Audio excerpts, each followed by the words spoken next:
The purple planet Phatos.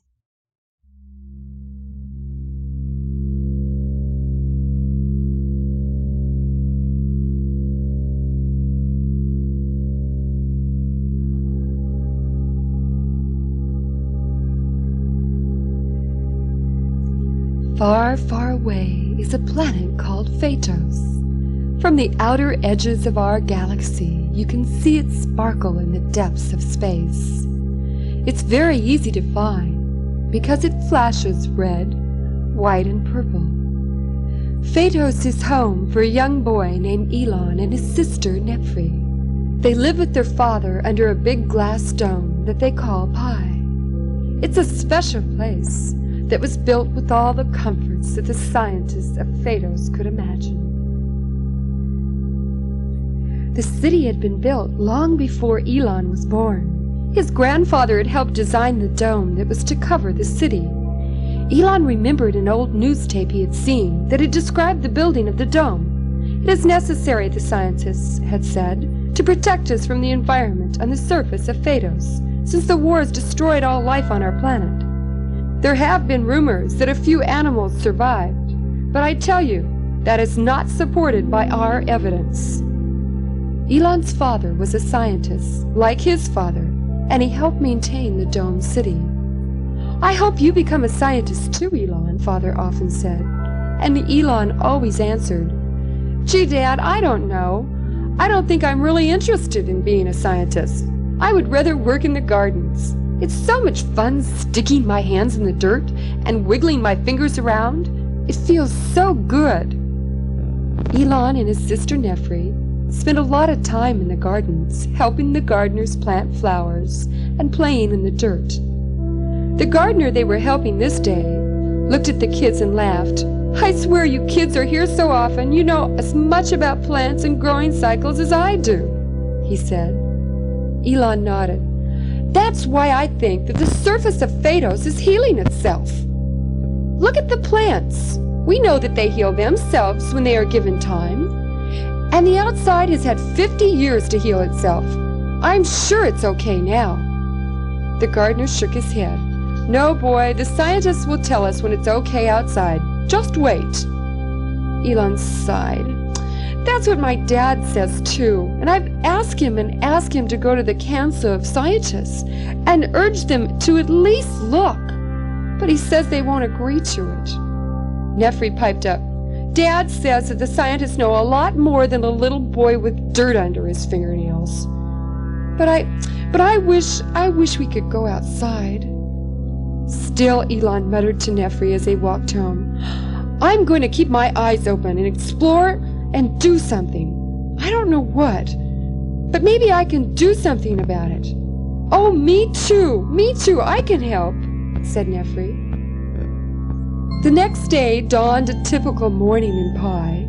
The sun that the scientists had designed started its daily circling of the dome at exactly 5:32. Elon thought that it would be a great idea to turn on his computer and check out what games were offered at the Pi Palladium today. It was summer vacation, and sometimes he was a little bored. He punched his own special code, and the screen lit up with colorful patterns, and then chirped its program, Good morning. Elon punched in the code for the Pi Palladium, and immediately the computer started showing images of games that were scheduled for that day. There was Circle Fly, which was his favorite. He couldn't believe the feeling of total weightlessness, of flying around on huge feather wings. Circle Fly was a massive tubular room that seemed a little like what he imagined outer space to be. You took an escalator to the top, where you were fitted with a small mask so you could breathe thin air, and given a beautiful set of wings that came in every color Elon had ever seen on the computer. It was possible to float around on Circle Fly for hours, and sometimes Elon and Nefri did just that. Then the computer announced the time for the air skating to begin.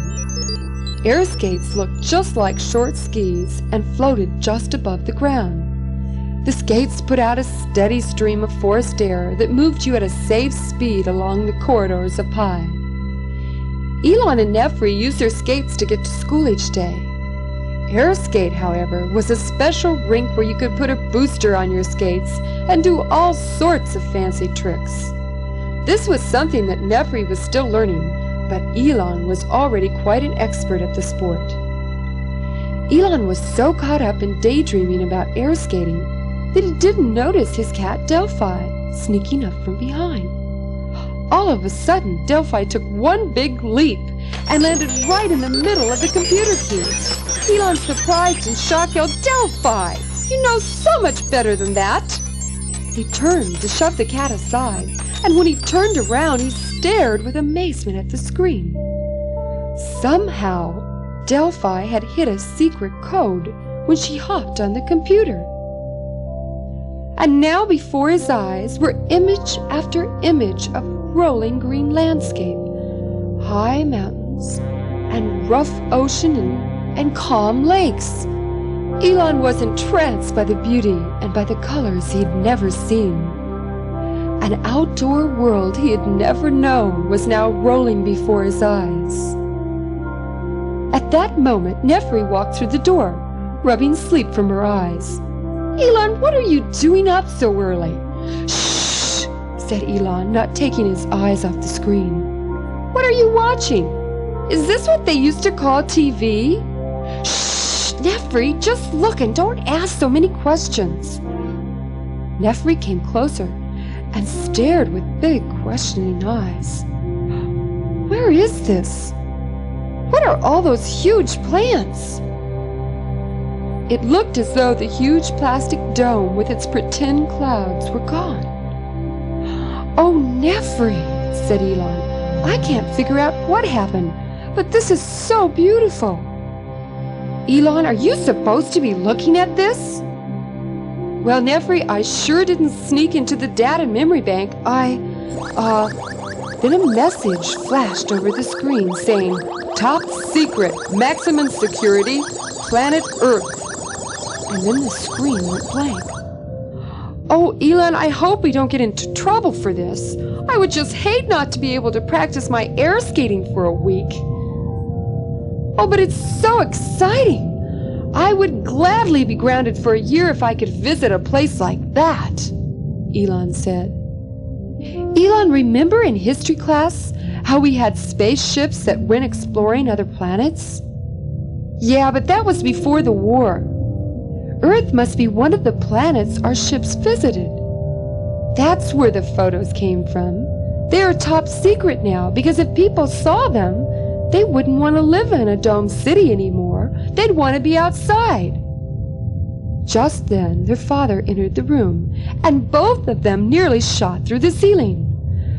"Boy, you kids must have been off in dreamland," he laughed.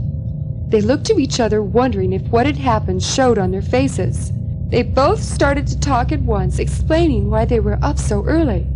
Hey, it's okay," said their dad.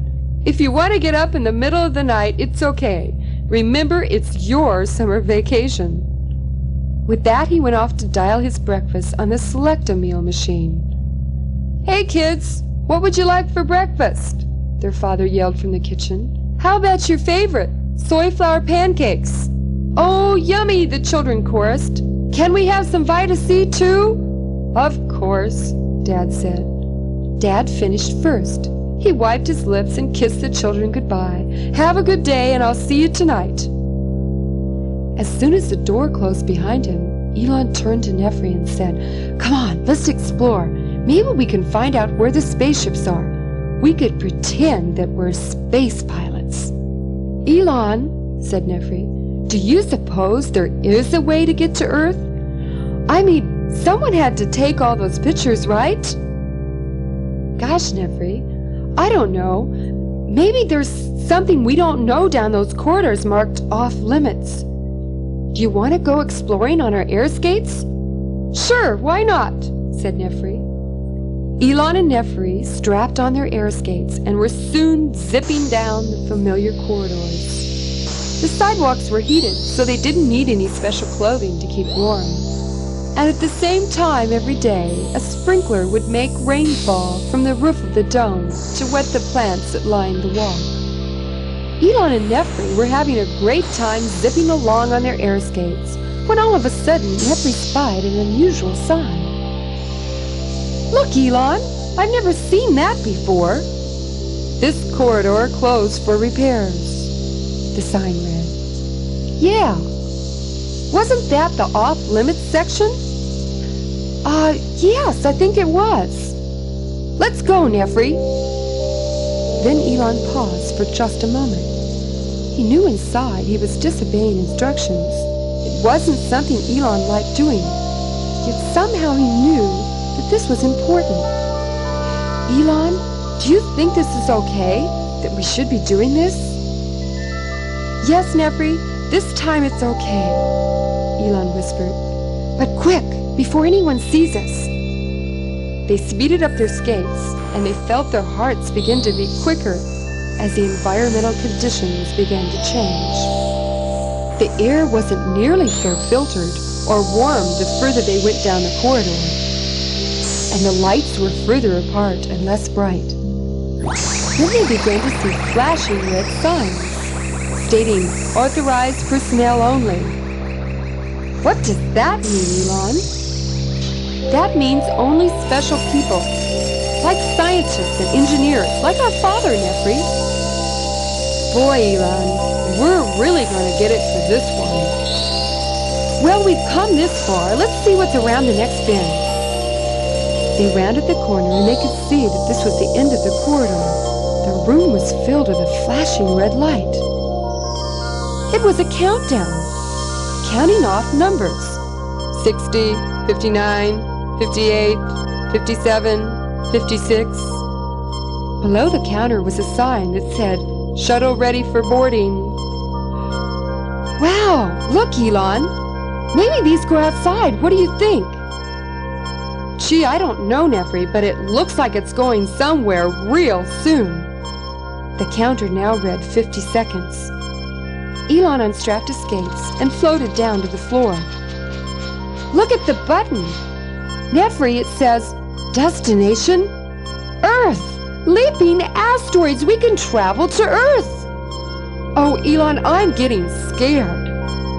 "Yeah, I know. Are you thinking what I'm thinking, though?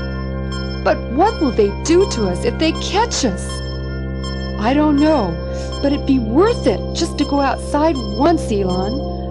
I'm scared." "I know, but remember Dad always says, courage is to be willing to be scared and act anyway." Elon and Nefri were now standing directly in front of the door to the shuttle. As the counter ticked off 30 seconds, the door suddenly opened. "Quick, Nefri, inside!" They hurried inside the shuttle. It had several seats facing windows that were now closed. A sign was flashing that instructed them to either blast off the shuttle or abort the trip. Elon reached for the button marked "Blast Off," and Nefri grabbed his arm.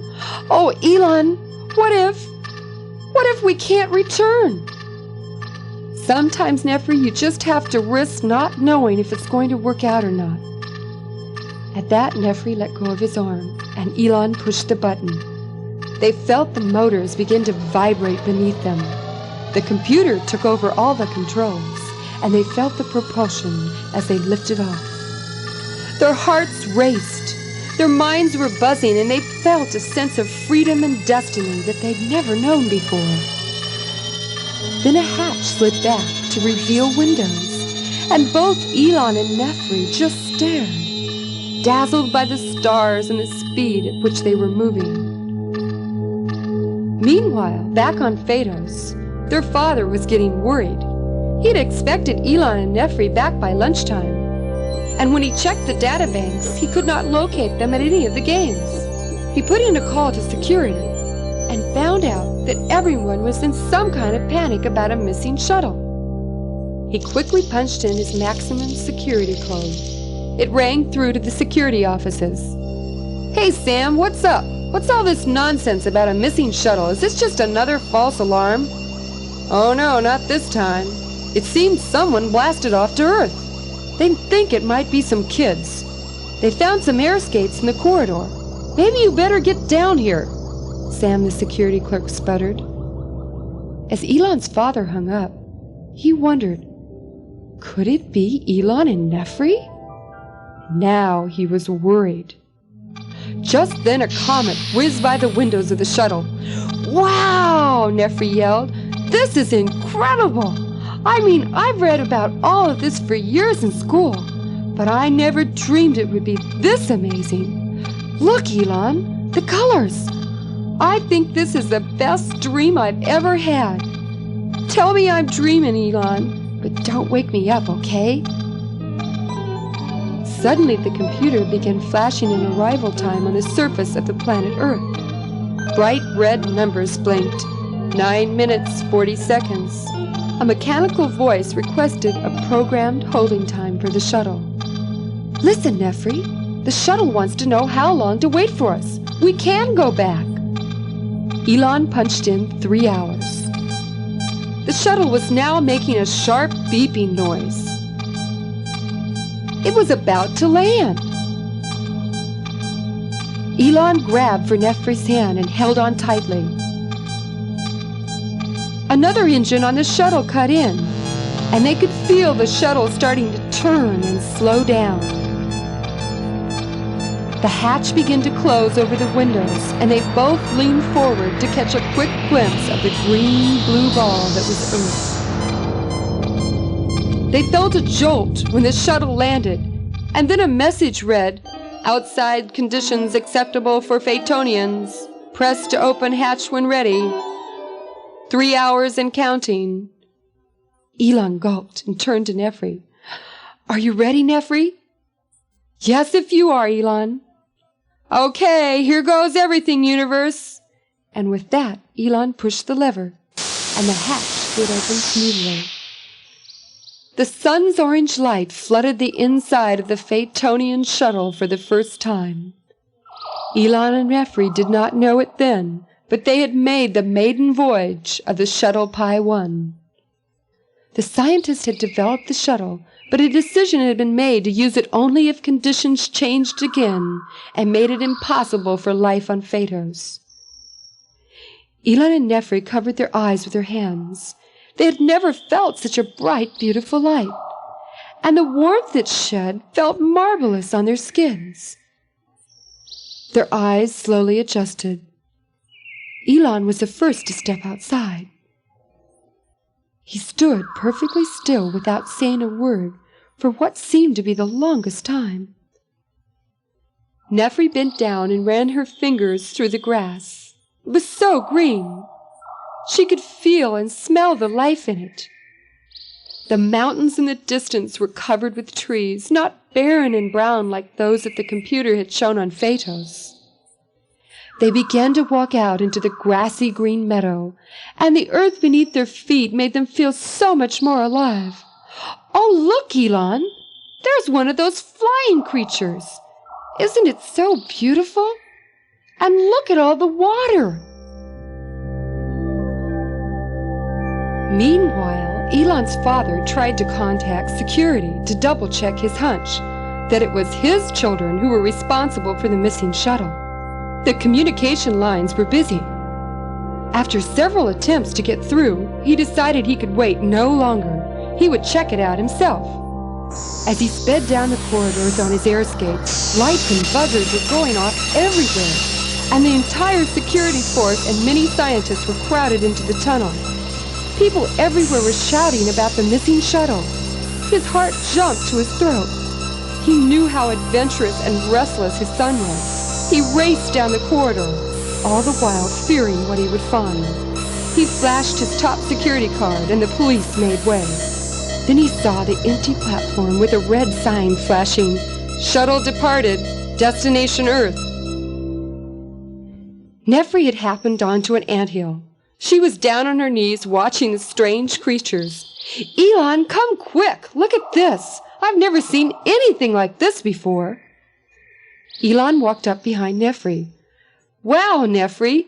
This feels fantastic! It's like a dream!" "Hey, Nefri, maybe you can take some of these plant samplings back." Look, Elon, it's almost time to go. I saw the shuttle flash a warning signal. I don't want to go. I don't want to live on Pi any longer, at least not like it is. I want to live outdoors where everything seems alive. I want to feel free. Elon, you can't mean you're not going back. Not ever. Can you? Nefri, I've dreamed about this kind of world for as long as I can remember. And now I know it exists. I just wish it could be like this on Phatos. Look, Elon, up in the sky. It's another shuttle like ours. Elon, they found us. Elon looked up, wanting to run and hide in fear that they might force his return to Phatos. He stood there, mesmerized, as the shuttle gently landed, and the engine stopped, and the hatch slid open. There stood Elon's father. Nefri rushed and threw her arms around him. Oh, Father, come look! Earth is so wonderful! I'm so sorry we didn't let you know. Well, I was pretty worried, but somehow inside I knew you were both okay, answered her father. Oh, Father, Elon doesn't want to go back to Phatos. You must convince him. Father, he's just got to come back with us. He slowly walked up to Elon and put his hand on his shoulder. He took a deep breath of the fresh air, and as he did, it brought back all of his memories of how Phatos used to be. I want to stay here on Earth. Elon looked in his father's eyes. I know how you feel, son. What you've done was very important. Very important. You must have been scared, but you had the courage to act. Have a little more courage and come back to Phatos with me, both of you. We need your determination there. I'll convince the other scientists to begin to rebuild Phatos and help make it green and beautiful, like Earth is, like Phatos once was. Elon stood up straight and tall. He felt older and more mature. Yes, Dad, you're right. Let's go back to Phatos. It is our home. I guess I really couldn't stay here. Earth belongs to other people. Okay, let's go. We have a lot of work ahead of us. They boarded their shuttle. Dad stood in the doorway. It's all programmed, Elon, Nefri, and it will take us right back to Phatos. I'll tell the others I'm going with you. The shuttle's engines rumbled, and they left the gravitational pull of Earth. They somehow knew that this marked a change for Phatos. It would never be the same. They all sat in silence, watching the distant purple planet of Phatos slowly come into sight. Look, Nefri, I see purple. And green. Look, Phatos is healing itself. I knew it. I knew it would. The children could see green. It must be trees, plants, vegetation. Dad, look, look. I see, Elon. This is just the evidence the scientists need to begin rebuilding Phatos. It won't be beautiful as Earth, not for a long time, but it's a beginning. Dad gave Elon a big hug. Thank you, Elon. For what, Dad? I didn't make it grow again. No, but if it weren't for you, we would still be thinking Phatos was dead, a barren planet. The scientists said it would take 1,000 years to regrow the grass and the trees. You made the difference, Elon. You and Nefri. I'm proud of you both. He kissed Nefri and put his arm around Elon's shoulder. The shuttle's landing props sunk deep into the Phatonian purple-brown soil. Elon's father started to push the hatch-open button, and then he stepped back. Elon, it was your courage that took us this far. You be the one to bring Phatos back to us. They fell silent as Elon reached for the button. He took a deep breath and pushed the button and stepped in front of the entryway. A wave of Phatonian air came rushing into the shuttle, and Elon gasped the air. and his heart seemed to fly out into the Phatonian sky. This was his planet. Right now it wasn't nearly as green or as lush as Earth had been, but it did have a beauty all of its own. The rock formations were breathtaking, and the purple blue of the ocean was amazing. They all stepped onto the Phatonian soil with happiness in their hearts and a new sense of freedom. Nefri walked up to Elon and took his hand in hers. "Elon, this is our Earth, isn't it?" Elon squeezed her hand. "Yes, in a way, I guess it is, Nefri. Only better, because we are part of the remaking of it." They both knew that it would someday be lush and green again. They had made that difference.